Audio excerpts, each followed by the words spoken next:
তোমার বাবারও সেই ইতিহাস, আমার দাদার যে ইতিহাস তোমার দাদারও সেই ইতিহাস। পড়ো, 190 বছর পর্যন্ত ইংরেজদের বিরুদ্ধে লড়াই করেছিল আমার আর তোমার দাদারা। ইংরেজদের গোলামীর জিঞ্জির ছিন্ন করার পরে কলকাতার দাদা বাবুরা আমাদের উপর আধিপত্য করতে চেয়েছিল। আমাদের পূর্বপুরুষরা বলেছে, না, আমরা মুসলিম জাতি, আমরা ইসলাম নিয়ে বাঁচতে চাই, আমরা তোমাদের গোলামি করতে প্রস্তুত না।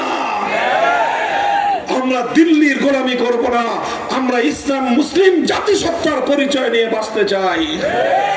বারবার আমরা বিজয় অর্জন করেছি, ষড়যন্ত্রের মধ্য দিয়ে বাংলার মুসলমানদের সেই বিজয়কে কেড়ে নেওয়ার চেষ্টা করা হয়েছে।